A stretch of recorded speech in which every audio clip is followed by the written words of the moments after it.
I'm very pleased to welcome Mr. Andris Sprūds this morning at Ifri with the Minister of Defense of Latvia. I will introduce him very briefly. I remind you that after his presentation, you will have the opportunity to raise questions, and we will stay for approximately 1 hour together.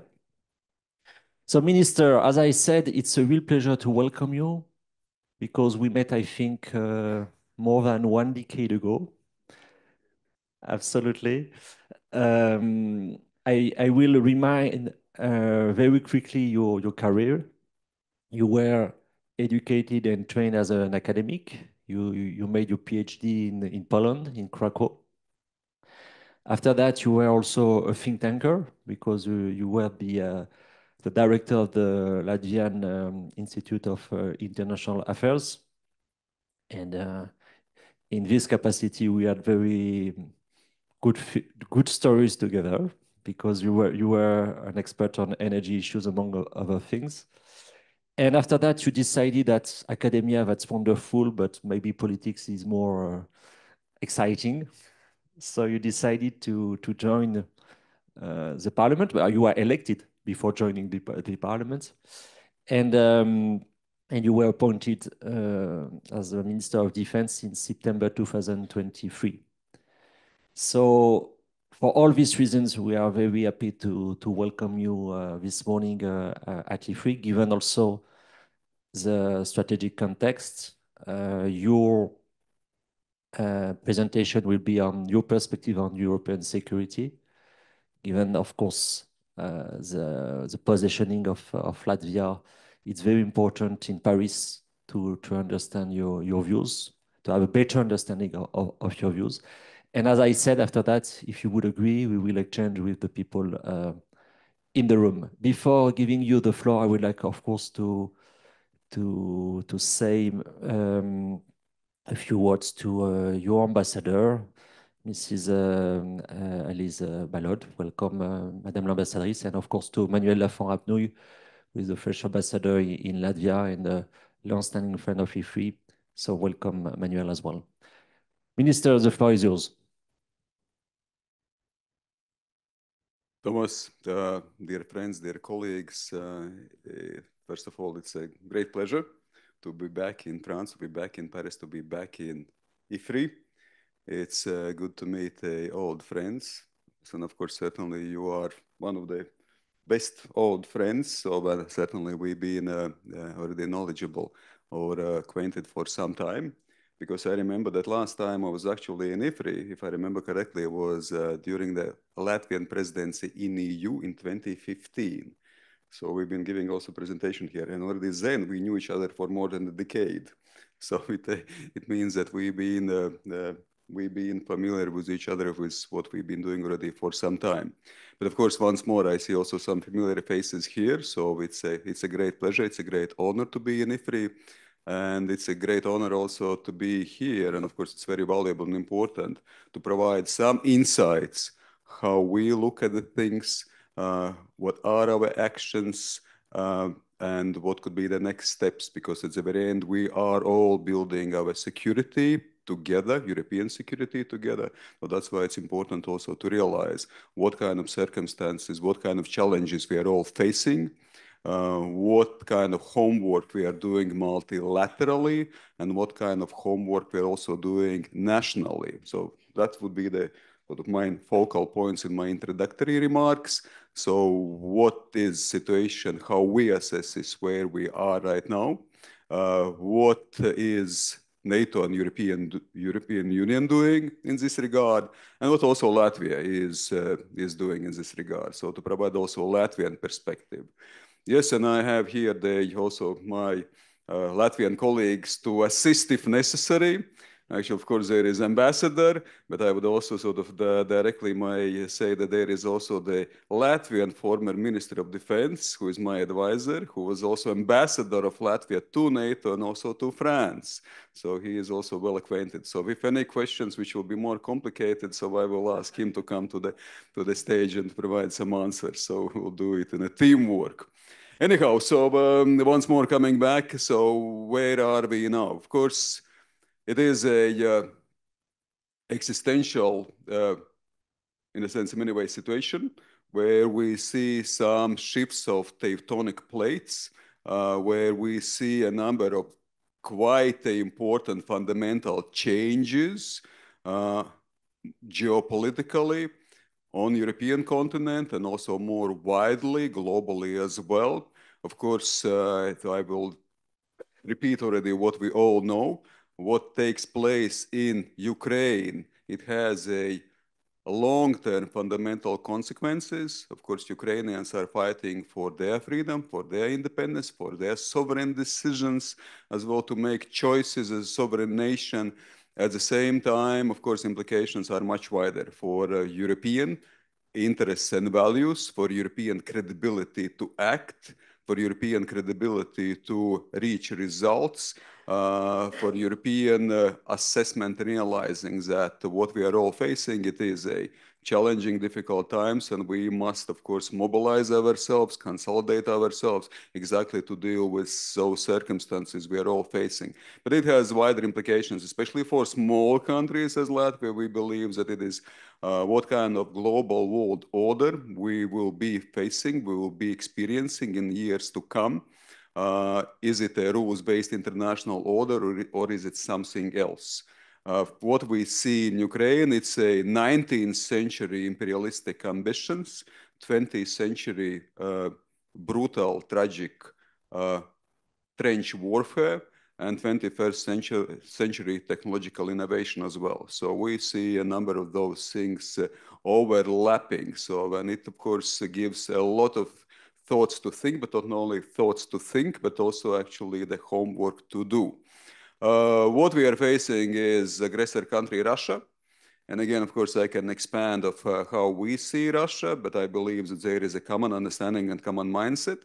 As the saying goes, in Russia, everything might change every 5 years, but nothing changes in 100 years' time. So Russia is expansionist, imperialistic nation with quite strong this imperialistic ambition DNA, and the weakness actually invites Russia to act even more aggressively. So that's why position of strength is extremely important also for years to come. But it's not only about Russia. It's we see more general, also more global transformations. We have some questions as well about transatlantic unity in this regard, but it's not just about transatlantic unity. We see, of course, the authoritarianism on rise, China, which is defined in NATO strategic concept very clearly. Russia is a threat, China is a challenge. And that's why it's not only about Russia, it's also about some other countries. So there is some element of axis. I would not call it axis of evil, even though, of course, you might call it as axis of countries which have a disregard for human life, human dignity, and also for international norms. So that's what we are all facing. The challenges are fundamental.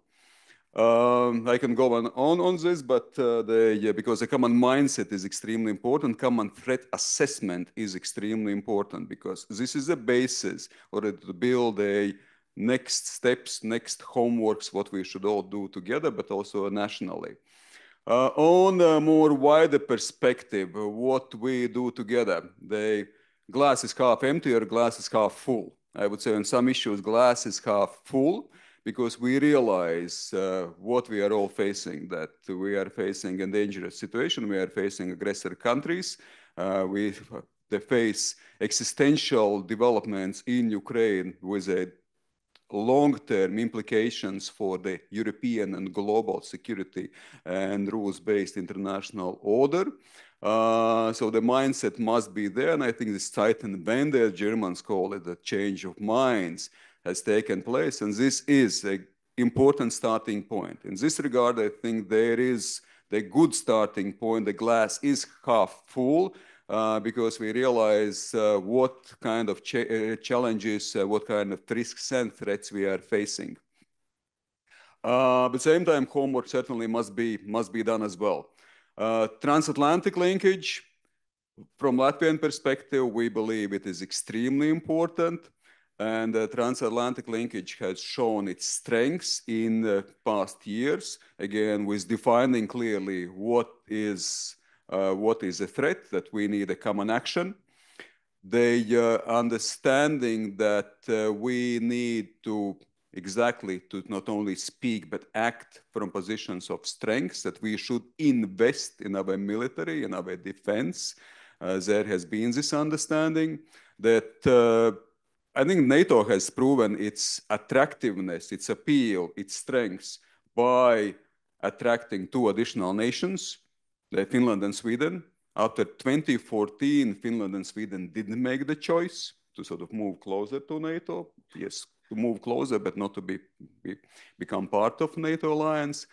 But in 2022, Finland and Sweden made this, I think, very important choice for all of us. Also for the Baltic countries, regionally, this has been a very important step forward. I think it adds additionally to strength, resilience, consolidation of Baltic region, to the eastern flank, and I would say to NATO in general. These are two formidable militarily nations, and that's why contribution to NATO has been, I think, very important and strong.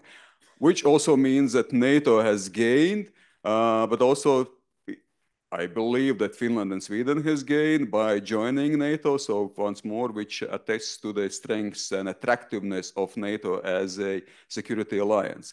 What we see in the Baltic countries, NATO has shown its strong presence through exercises, through the military presence as well in Latvia, but not only. We have built multinational brigades, or we are building multinational brigades. Now there are more than 4,000 soldiers on Latvian soil, allied soldiers. In the multinational brigade, there are 14 nations in Latvia, but we have also such multinational brigades in Estonia and Lithuania, and generally in Eastern flank, which I think shows once more the realization, understanding, also practical steps that we have to build those brigades, that presence. It's not just a tripwire, it's not just deterrence, it's a defense from very first inch of NATO territory. And once more, what we underline in the Baltic countries and in Latvia, it's one NATO. There are no several NATOs, one NATO. Every threat, every challenge to a NATO nation means challenge, a threat to every nation. So there are no that some nations are somehow less secure and more secure. Sometimes there are those questions. So what about Baltic countries? Are you being threatened? Basically, it's a NATO which is being threatened. It's a one NATO, and this understanding must be there. We are in the same boat, and it's not just about Ukraine. It's about the Pacific. It's about the Arctic. It's about a sort of number of challenges geopolitically, 360% what we are all facing. So that's why this understanding of one NATO is extremely important. There are no several NATOs. And yes, of course, let's be straightforward, and I would assume there will be additional questions. We are facing some questions. Is NATO as strong as it has been in the past? Is it consolidated as it has been in the past? So I still believe yes, but certainly the new administration in the United States have added to the sort of the table, or the number of questions what we are all facing, which means that the European Union, Europe must play increasing role within NATO, but certainly must take additional role also in protecting and safeguarding the neighborhood of Europe, and also, of course, investing in our own armed forces, our own military capabilities. If we look into NATO, it's around 2.7% the military expenditure. The European Union countries, it's a little bit less than 2%. So I think that the mindset should meet also exactly the military investment, what is required. So the actions must go where the mouth is, where the understanding is. So at the moment, we are still in the process. And here I would say glass is half, to some extent, empty rather than half full. So the steps must be made. It's a half full in terms of the understanding, in terms of the mindset, in terms of realizing what we are all facing, but in terms of practical steps, still things could be improved and additionally added. Also in terms of supporting Ukraine, For Latvia, it's clear we must support Ukraine. So it's 0.25% every year annually. We devote from 0.25% of our GDP annually. We devote to Ukraine in terms of the military support. If we have all provided within transatlantic community 0.25%, the military support would be almost 3 times bigger than it has been provided so far. So that's why, of course, numbers, percentage, on the one hand, it's not sort of the goal in itself, but also the numbers and terms of the ambitious goals in terms of the percentage are also important. So what we are all willing to achieve. From Latvian perspective, yes, we absolutely are certain that Europe must increase its leadership in taking the ownership of, let us say, security, in its own security, in security in its proximity, in its neighborhood, of course, together with our transatlantic allies. I must remind that multinational brigade in Latvia is being led by the Canadians. We are very, very grateful to Canadians, but also all allies which contribute to the strength and security and defense of the eastern flank and Baltic countries, including France. France at the moment is one of the leading nations in Estonia in the multinational brigade. It is also sending its fighter jets to their policing, and it's again highly estimated, appreciated, and not only by military or political leadership and governments, but also by society. It's seen, it's visible. The showing the flag is extremely important. So that's why we can still do more, but also some things have been done. And here we are very grateful for the French leadership and also for French presence in the Baltic countries and strengthening the eastern flank in general. Because once more, I think it once more underlines the understanding it's one NATO. By protecting the external border of EU and NATO in the Baltic countries, we protect the interests and values and people all around the NATO alliance and also within the EU. But coming back to Latvia, Latvia takes very seriously those threats we are all facing, the homeworks we must be doing. We are moving forward with military investment. In coming years, the military investment will be 5% from our GDP. This year, it's already almost 3.7%. And there is a chance that we will be adding to achieve already 4% this year. And from coming years, it's expected, it's planned, it's ambition to move forward. And I think we will agree quite shortly on this. It's 5% already from coming years for defense from our GDP. So I think this shows the determination, understanding that the investment in our own security is extremely important. So, of course, Article 5, NATO Article 5, Washington Treaty Article 5, that yes, we are one for all for one, but at the same time also Article 3, that self-defense or the responsibility for defense is also on the shoulders of nation states. So we must invest. And it's not only about the military investment, it's about fulfilling host nation status. We are building very extensively infrastructure. We are, of course, cooperating closely with our allies, with our partners on the Baltic soil. We are we have reintroduced conscription.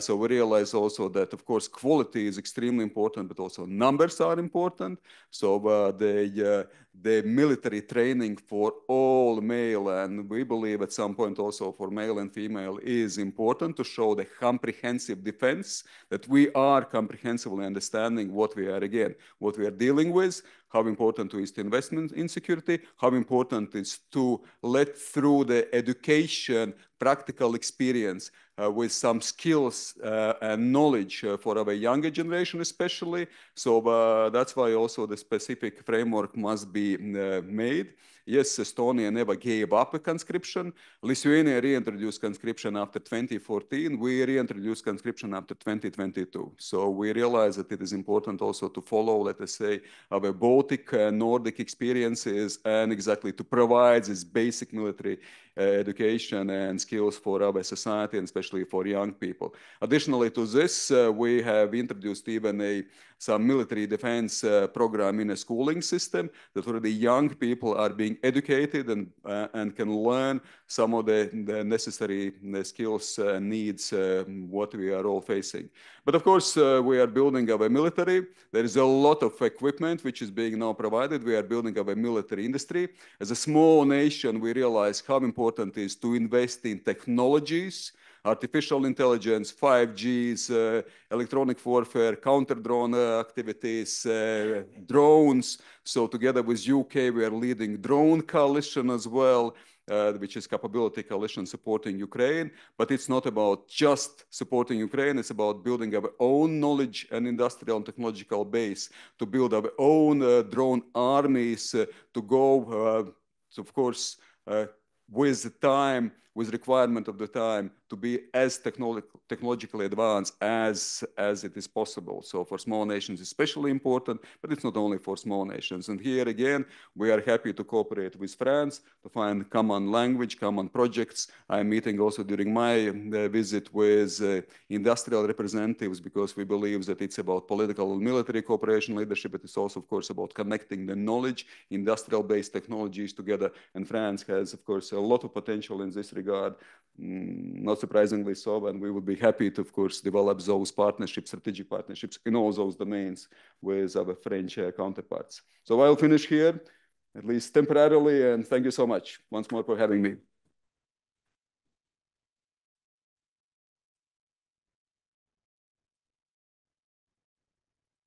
Thank you, Minister. So before taking questions from the audience, allow me to ask you a few questions. By starting, we know with some recent media reports, especially in France, based on intelligence reports made from Latvia, but also from Estonia and from Lithuania, with this basic idea that in the next future, Russia would prepare itself to attack directly NATO. So it was said in many articles since the beginning of the year.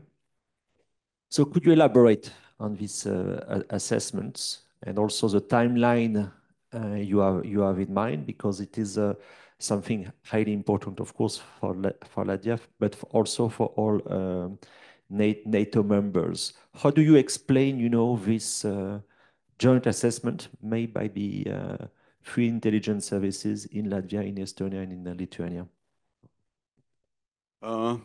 Yes, of course. We must be ready for different kind of scenarios. We must be ready for worst case scenarios as well. For military threats in this regard, we must prepare for those military threats. And once more, as I said, of course, with regard to Russia, Russia, unfortunately, tragically, also for Russia itself, has proven that all agreements, all eternal peace agreements it has signed, it just violates. That's why we have to be, of course, realistic what we are all dealing with. So Russia violates its agreements, and of course it has, unfortunately, this DNA of expansionism, which is built somehow partly within society. And that's not just about the Putin's regime. Again, as sort of academic assessment has gone, it's not just Putin's Russia, it's also Russia's Putin. And regardless what kind of regime we face, from the famous long letter by George Kennan, that regardless what kind of regime you face, expansionism, unfortunately, is part of the Russian foreign policy. And that's why we have to be ready. We have to be realistic that it's a long-term threat, regardless who is in power in Russia. So this is sort of the basic assessment. The threat assessment must be there. And I think there is understanding in many ways within transatlantic community, but of course there is also diversity in this regard, which depends on geographical location, on historical experiences. So we see some diversity. But anyhow, so I think general understanding must be there. The second one on timeline. I would be cautious generally on this timeline, I think, because, well, look, we must be ready tonight. We must be ready to fight tonight if necessary. So half a year, 3 years, 5 years, these are theoretical assessments. Sometimes we say, look, I mean, we will meet with Russia on a duel like in 3 or 5 years' time. Well, Russia is not acting like this. Russia is acting when actually we perhaps can be the less expecting such some kind of things happening. So that's why it's not a 3 or 5 years' time. We must be ready to fight tonight. And by being ready to fight tonight or today, it's the best way of deterring Russia from acting. Because when we say, look, I mean, we'll be ready in 3 or 5 years' time. So then we will meet at specific timeline and specific geographical location. We'll have a duel like in gentlemen. It's not how it goes. It's not how it will be. So again, once more, coming back to the first point, Russia violates treaties, also expectations, exactly in the moment when perhaps you are sort of less expecting it. So that's why we have to be ready. We have to be ready now. And I think we are ready, and that's why we are building forces. It's an ongoing process to build our forces, to reinvigorate our forces, to add additional layers of security, to prepare our people. So it's ongoing process all the time. Of course, a good thing is that we have all means. Let's not, what I always underline, let's not underestimate who we are. Let's not underestimate who we are as a NATO alliance. Let's not underestimate who we are as Europeans and as also European Union. We have strong economy. We have the technological innovation bases, industrial bases. We have generally good armies. But of course, there are still things to do. In any ways, so of course we must be ready. So that's why intelligence gathering, readiness, preparedness of societies, the clear, realistic threat assessment are extremely important in this regard. I believe once more that we have made the important steps forward, but at the same time, it's ongoing process to understand what we are dealing with, that we will have to deal with such kind of aggressor country, and not only with Russia. So I would just not overfocus only on Russia. Again, so the world will not become less complicated. I would even say that, look, I mean, we will never be living as safe as we are living right now. And it's not safe already now. So it might be even more complex and complicated in years to come. So that's why, again, sort of for being ready to deal in complex and complicated world, certainly, of course, our military strengths and our resilience of societies are extremely important and indispensable. My second question is about your overall threat perception. You told us that Russia is clearly a threat, that China is a challenge. What about, the US with the new Trump administration?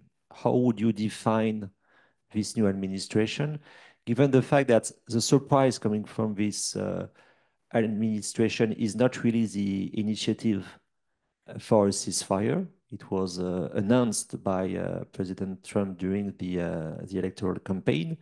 But the real surprise is the fact that the US administration bought to some extent the Russian narrative on this war in Ukraine, just to say that Ukraine was responsible for this war, for instance, or to say that President Zelensky is a dictator, this sort of things, which is very challenging, of course, for Europeans. So on this picture, how would you define, the current positioning of the US administration from a Latvian point of view, but also a more broader European point of view? You're leading me, of course, to more complex and complicated waters, but understandable so. And certainly these questions must be raised as well.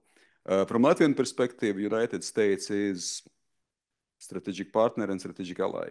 It is indispensable for security of all of us.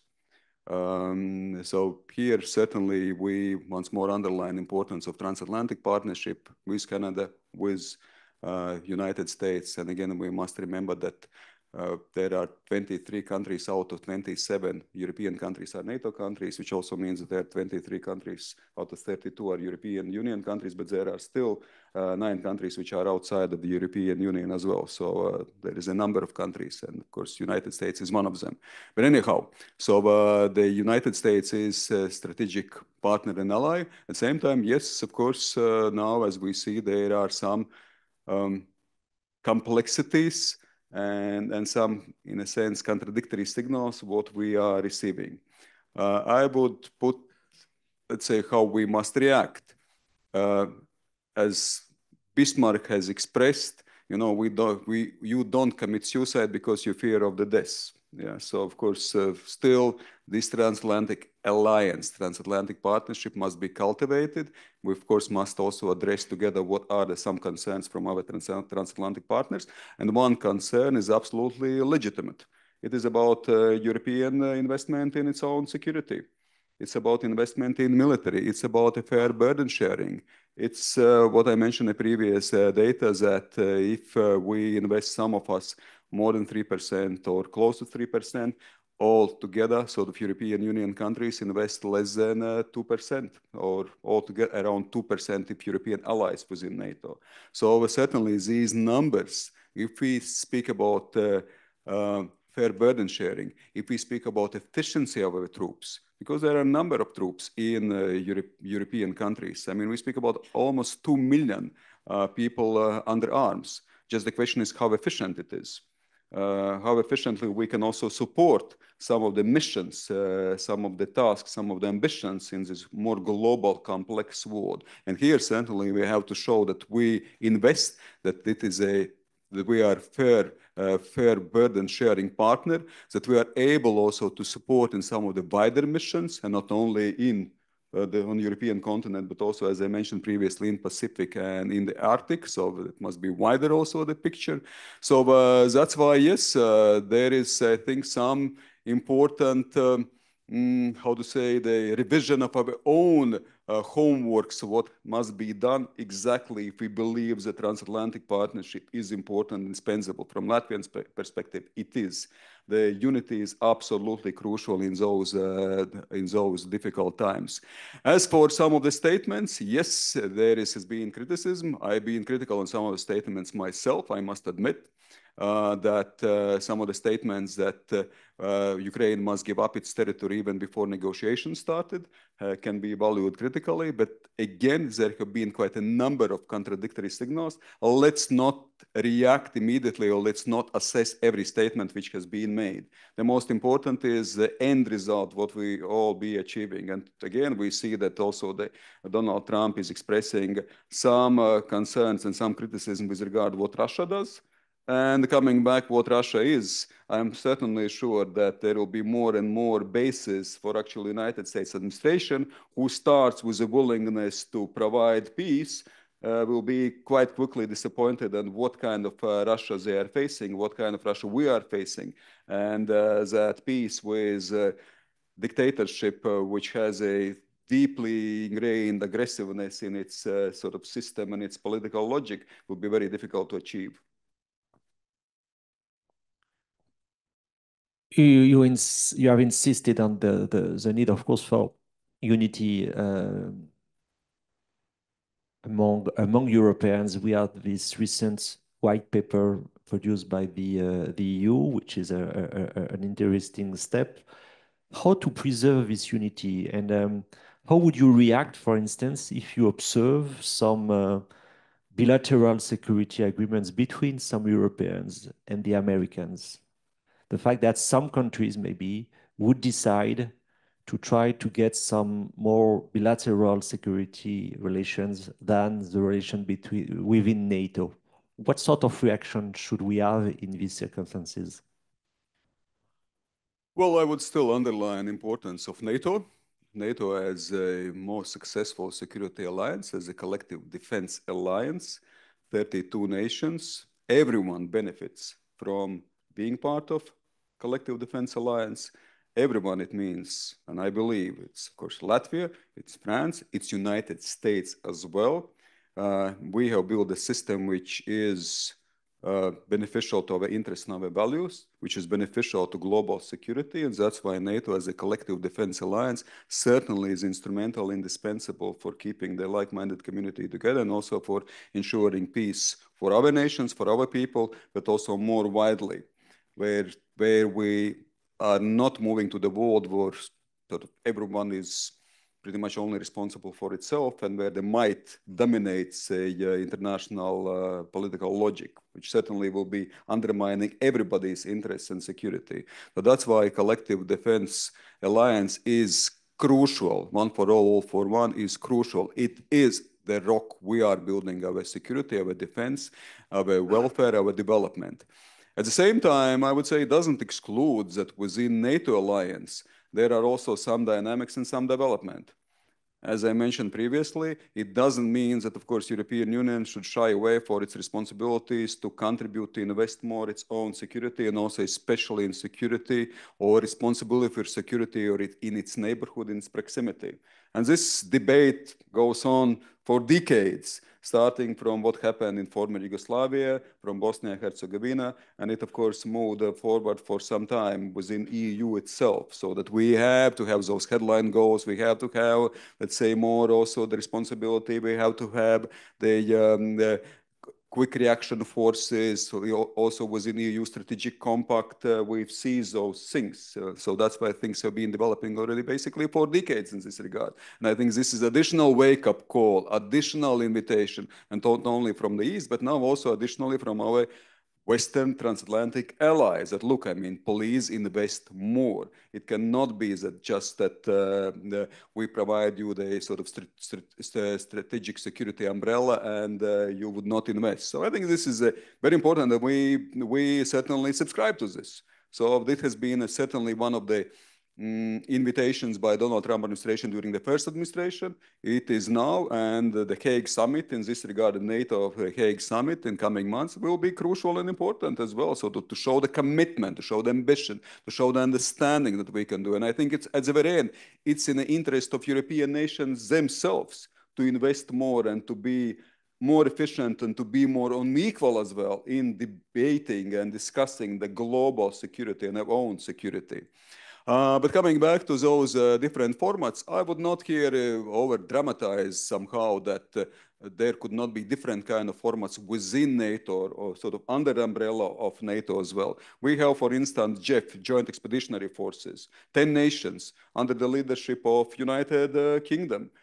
In the Baltic Sea region, the Nordic Baltic countries and United Kingdom itself. We have the format of Nordic Baltic 8. We have the format of northern nations, which are 12 nations, JEF plus Germany and Poland as well. So we have Weimar Triangle. So there are a number of, there is E5 format as well. So I don't see the problem in this regard. Of course, the problem might start when, let's say, bilateral agreements, when those regional formats start to overshadow the understanding that security and defense is sort of primarily based on the rock of the NATO solidarity and consolidation. When we start to realize or where we would start to act sort of unilateral, bilateral basis, sort of putting aside and by this undermining sort of credibility and trust within such structure as NATO, that would be, of course, in this moment a bit more problematic. But at the moment, I don't see the sort of building the wider web of different agreements and different sort of security reassurances within the framework or under the framework of NATO, or with NATO being strong and present. Of course, I think this can be coexistent. Precisely on this point, you know, there is this attempt coming from the UK and from France to try to gather, maybe to set up a sort of coalition to support Ukraine after a ceasefire. For instance, you know, in mid-March, all the shorts were gathered in Paris without a US presence, which was certainly an important step. What is the positioning of Latvia in this regard? I mean, what is your support to this initiative? How do you envisage, you know, this notion of security guarantees? Now we speak about reassurance much more than security guarantees. Is Latvia ready to contribute directly to a possible coalition, to give troops, to give equipments to that? How do you react to this initiative, you know, taken by the UK and France? We react positively. We react in a way that, again, European nations must take the leading role. And here we appreciate and value what France and United Kingdom is doing for leadership. And the ideas have been on the table already for some time. But there are, of course, a number of elements. One is that, yes, we are willing to contribute to coalition of the willing. Especially we start with training, and Latvia has done a lot in terms of training Ukrainian soldiers. And we are willing to proceed with, let us say, these steps, these practical activities. We realize also that the main security guarantee for Ukraine is strong Ukrainian army. So that's why well-equipped, well-trained, with the determination. So the Ukrainian army will be the sort of stronghold of the security and sovereignty independence of Ukraine. And again, we must remember the huge numbers what are now involved in the conflict, pretty much almost 1 million on both sides. So then when we already speak about the next steps forward, certainly the clear rules of the format, clear conditions of the format which has been agreed must be sort of on the table. Then we might already sort of speak about the next steps, what exactly, how we can contribute or what the mission looks like, because a mission can differ from mission. So there are different missions. There could be monitoring missions, there could be security assistance missions. Most likely we are leading in that direction, more like security assistance or reassurance mission, as you mentioned. But we must also be realistic in this regard. As I mentioned previously, we have, if you look at European nations, 2 million soldiers under arms. But once we have to put together the missionary forces, then actually there is some challenge in terms of the military sort of efficiency. And here the numbers most likely will not be such a sort of considerable ones. Certainly they will not be sort of the main security guarantees. Once more, security guarantee for Ukrainian independence will be strong, well-equipped, well-trained Ukrainian army. So that's why step by step, we appreciate the French and UK leadership in this regard. We believe coalition of the willing is important. We are willing to contribute, but at the same time, also step by step, seeing what's happening and what kind of framework is being agreed upon in terms of the ceasefire or in terms of the peace agreement. I would like to give the opportunity to people in the room to ask you some questions. Of Aurélie will give you the microphone. So let's start with Guillaume. Aurélie, if you can move towards me. Stop there and to Guillaume, yes. Thank you, Minister. Merci, Thomas. I have two questions. If you could briefly introduce you to help Minister to respond more precisely to your question. Thank you. I'm working for the Chief of Staff of the Army. Two questions. Lithuania recently announced its withdrawal from Cluster Munition Convention. Are you consider to follow through? And second question, Estonia has recently restricted the votes regarding the electoral local election. Are you yourself, Latvia, considering such a step? I will take a second question if you allow me, Minister. Aurélie, de l'autre côté. Voilà, juste là. Monsieur, là. If you can introduce yourself. Hello, Joachim Sarfati, defense analyst.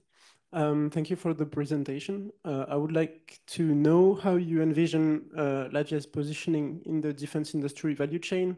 You said that you wanted Latvia to master its own capabilities, boost up its technological edge. So what would be its positioning?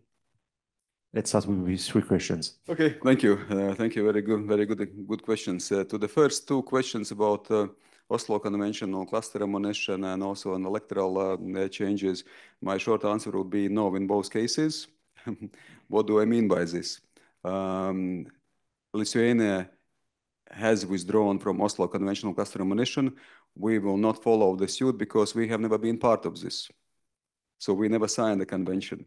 So we cannot withdraw because we're already outside of that convention. So more interesting or more actually relevant is that four nations are now withdrawing from Ottawa Convention, from Anti-Personnel Mine Convention. And this has been a quite significant step. It has been on table for some time. Also, my position as a minister has been, I can say it straightforwardly, that there is no sense withdrawing unilaterally. So I would be, and I was against unilateral withdrawal from Ottawa Convention, Anti-Personnel Mines Convention, because more than 160 nations have signed it. All NATO countries, apart from United States, but also actually being actually part of this de facto. But once we could agree 4 nations, Poland and 3 Baltic nations, once more, we have to protect the external border, the every inch of NATO and EU territory. So we believe that we have to provide possibilities, opportunities, and in case of emergency, we have all means at our disposal. It doesn't mean that we would place any anti-personnel mines, but certainly this preparatory work must be done. So we are now withdrawing from Ottawa Convention on anti-personnel mines. It has not been a simple decision. It's been a complicated decision. It, of course, invokes the whole debate on international norms, international conventions. But of course, we've been in close cooperation and contact with our partners, and there is a realization, there is understanding. We are not anymore in a 1990s sort of arms control situation. We need to protect our people, and it doesn't mean that, of course, we have to immediately, as I said, place things, but we have to provide opportunities, and in case of emergency, we will be ready also to use means to protect ourselves, to protect our people, to protect external border of EU and NATO.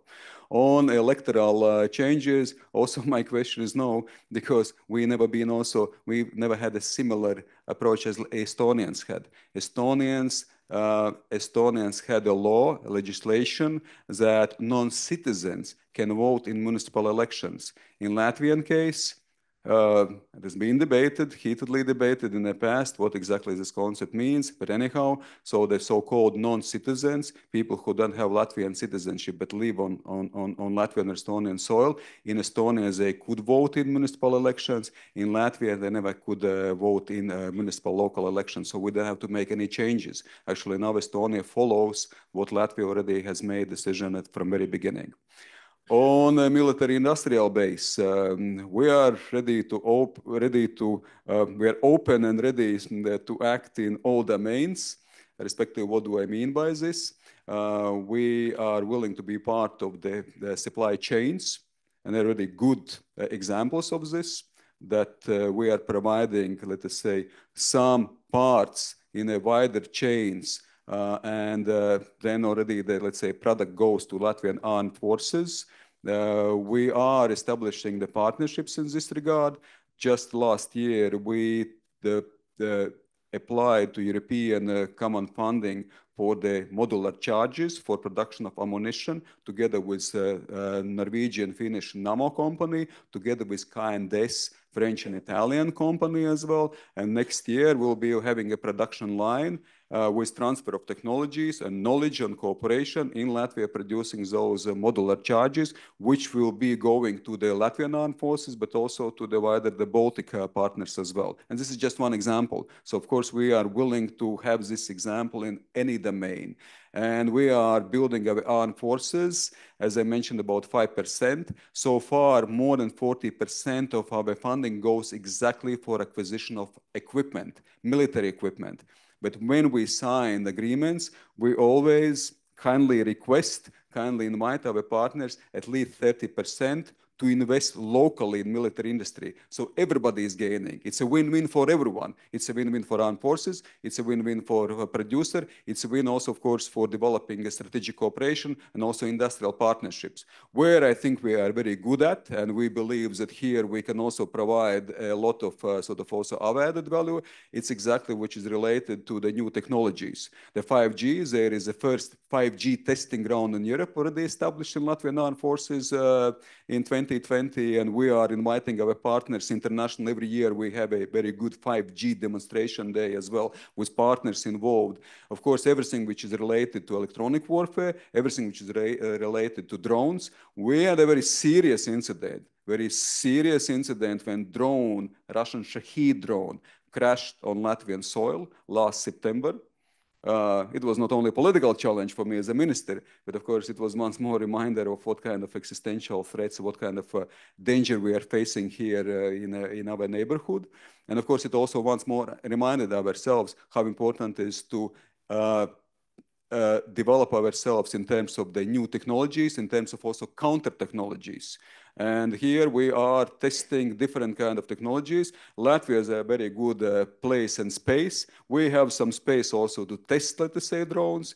There we have a testing grounds in Latvia where all nations of the drone coalition actually brings their products to test in Latvia, also with electronic warfare, with other sort of testing elements. So we are happy also here to cooperate.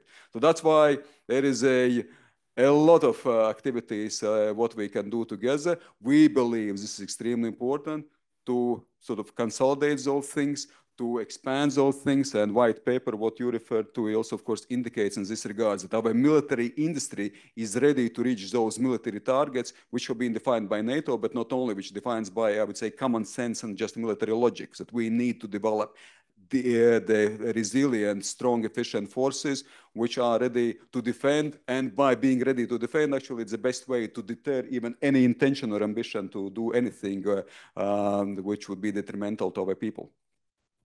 Thank you. So, question, yes. Already, yes. If you could introduce you briefly. Yep, John H. from Reuters. When you see the US threats on Greenland, what makes you think that Article 5 would still be a deterrent, a credible deterrent? What makes you believe that it's credible? And if the US were to be less involved in the alliance, would it still serve as a deterrent? Thank you. Already at the back of the room, on the right side, yeah. Thank you, David Kadia, 7 College of Europe. Thank you, Feminist, for this insights and overview. I'd like to pick up on one of the points you made about the questions coming from Washington, as you put it diplomatically, and the bilateral US-Russia negotiations over Ukraine, from which the Europeans are conspicuously absent. What is, in your view, the best way for Europeans to try to influence the content, the process, and the outcome of these negotiations? Speaking up of the convincing point you made about focusing on outcome rather than declarations. Thank you. Thank you. Other questions? So, yes, let's go. Back room, I see you. Hello, Laura Kelly, Politico. Emmanuel Macron said he's open to have a strategic dialogue or conversation with allies about the French nuclear deterrent. Is that a conversation Latvia would be interested in? Thank you. Thank you. So we'll take these 3 questions. After that, I will take the 2 last ones at the third row, if you can come to me after that already. Minister. Okay. Again, complex and very important questions on United States and Greenland. I think once more must underline, Greenland is an integral part. It's autonomous territory in the Danish kingdom. Once more underlining, of course, what it is. Yes, some of the statements, as I said, sometimes are a bit contradictory and sometimes I would say also critically assessed and unfortunate. But I would not immediately sort of over-dramatize every statement and a need to react to every statement what we are all facing. At the moment, when we speak about United States, generally the role and presence, it's still a formidable presence in Europe. It's almost 100,000 American soldiers on European continent. It is that United States are participating actively in exercises. So at the moment, there is no reason to somehow to say, look, I mean, we are in a position to doubt or start to distrust the Article 5 for our United States allies. Even though, of course, we see that there is sometimes some competition, there is sometimes some tension, but I would not overstate or over-dramatize it. Again, if you remember the first, the Trump administration, there was a competition of an economic domain. There was a competition in terms of the, let us say, putting tariffs. We might say, unfortunately, but there was a close cooperation in terms of the military cooperation. Also, the actually eastern flank was strengthened by US presence during the first Trump administration. So I don't see the reason that it should not be or it should be somehow completely otherwise. where United States is once more absolutely right on investment in our own military. And here I come to the second part, or to what David was asking. The best way of supporting Ukraine, of course, diplomatic tools are important. Diplomatic negotiations are important. Our position is important about a just peace, about what it means. It means the territorial integrity of Ukraine. It means also the decisions of Ukraine on its sovereign decisions on its future. It doesn't mean that immediately European Union or NATO must, in a sense, agree on things. And I must remind ourselves that with regard to NATO membership, for instance, already starting from 2023 Vilnius summit, the formula was very clear: when allies agree and conditions allow. And already in 2023, allies didn't agree on this, so there was no unanimity on let's say, NATO membership. So I would say there is nothing new in this regard. But of course, what Ukraine underlines, it's not just about independence, it's also about sovereign decision, that no one else makes decisions where Ukraine must or should not belong to. I mean, it's Ukraine's decision where it must belong to. Another thing, that they must go through some processes and some agreement of the allies. But anyway, so coming back to what I sort of underline, it's not so much, of course, diplomatic engagement is important, and now the initiative has been in the hands of United States, but the important part is practical support of assembling the necessary financial resources.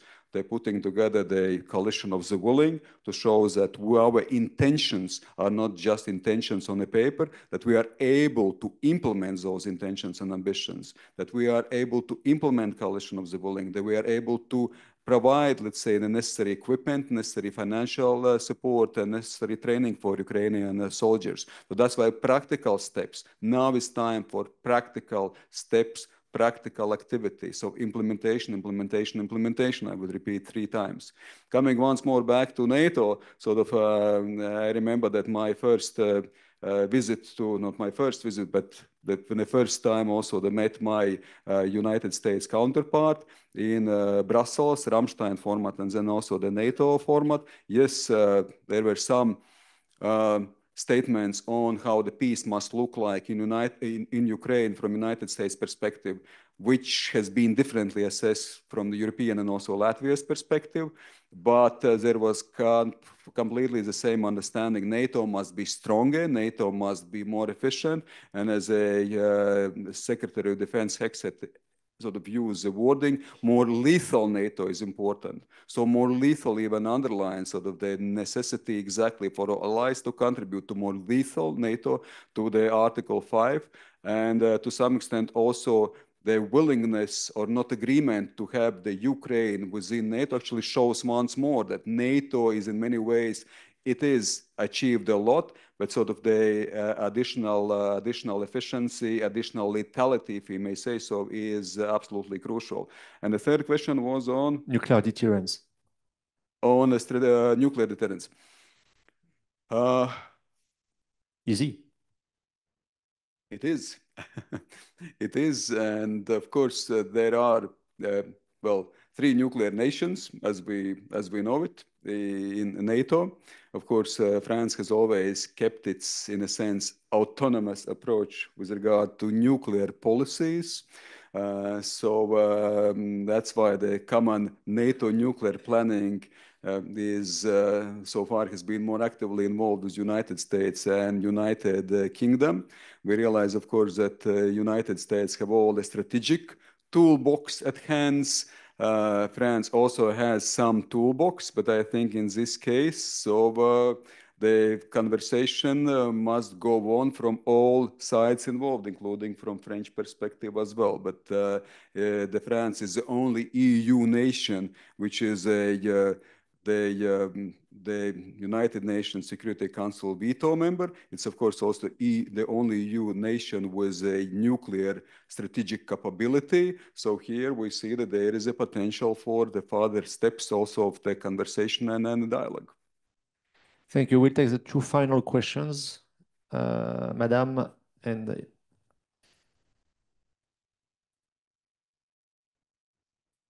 Vera Grantseva, Sciences Po Paris. a researcher at Sciences Po Paris. My question will be about hybrid threats to Latvia. We know that Putin's regime in Russia has been conducted not only military aggression towards Ukraine, but also hybrid war against Europe. So what hybrid threats you identify as main ones for Latvia, and how do you cope with them? And just close to you. Hi, I'm Kelsey. I'm a master's student in investigative journalism. You touched very briefly earlier on the agenda of your trip here, which is to talk about meeting with possible partners for developing drone and other kind of electronic warfare capabilities. With as much specificity as you can go into, can you talk about your agenda, who you're meeting with, what you'll be talking about? That's it. Thank you. Okay, so on hybrid threats and agenda. On hybrid threats, well, actually the hybrid threats embodies and manifests in a sort of in a concise way what we are all facing. We are facing the country which is willing to apply or employ such kind of toolboxes, different ones. The hybrid attacks in terms of the cyber attacks, the weaponization of illegal migration, the incidents against critical infrastructure, disinformation campaigns, acts of sabotage. So we see actually all of this. So that once more underlines that Russia is a country which unfortunately is not willing to act according to international norms and not willing to have normal relationship with the neighbors. We will be happy to have normal relations with our neighbors, including with Russia. But that's the hybrid attacks just once more underlines what we're all dealing with, that there is a different kind of logic of building political legitimacy in Russia. And also, as I said, sort of it seems that society supports some of those activities as well. The sort of great power status which has been achieved by different kind of means, including through those, I would say, dirty hybrid activities. We've been living next to Russia for decades, for years, for centuries. So that's why it's nothing new for us in this regard. And we are resilient with this. Of course, every day can bring a new surprise in a sense, but there is nothing new that any day can bring a new surprise. So it's not just about the military and defense. Once more, it's about comprehensive defense, comprehensive approach to our security. It's about resilience of society. It's about interagency, close cooperation and readiness to act. And it's also about international cooperation where we can preempt, where we can identify those threats, those challenges very quickly, be it in the Baltic Sea, as I said, those incidents against critical infrastructure, be it cyber attacks. So, of course, also international cooperation within Europe as well. And here I see that we can do more and more in this regard. So how to deal with hybrid attacks, including in cybersecurity, for instance. Certainly, there is a potential to cooperate. So, but that's why my short response would be to your question, how we cope with this. We cope very well. But of course, we must be ready every day. So to cope well with those, it's ongoing process to cope well with those surprises, which every new day can bring to us.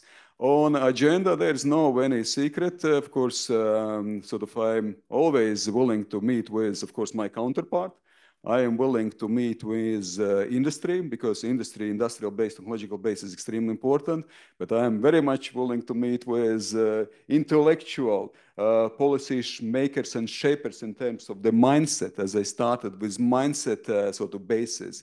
Without mindset, there will not be activity. So the common understanding, common assessment, the identifying those next steps, also asking those challenging questions are extremely important part of the building the common community of the like-mindedness, like community of understanding what we are all dealing with, but say as a very end community which gives additional impetus to our political leadership and also to explain our societies what kind of practical steps must be made. So that's why thank you so much for being here in such a sort of huge and in a very well-informed audience. It's my great pleasure and my great honor to be here. So I wanted to interact with you. So that's why it's one of the central pieces of my agenda today. So thank you. Minister, you are concluding like a politician, not like a think tanker. That's great. Thank you very much for coming. As you know, you are always the most welcome at Ifri. And I do hope that we will continue this discussion in the near future. Thank you very much.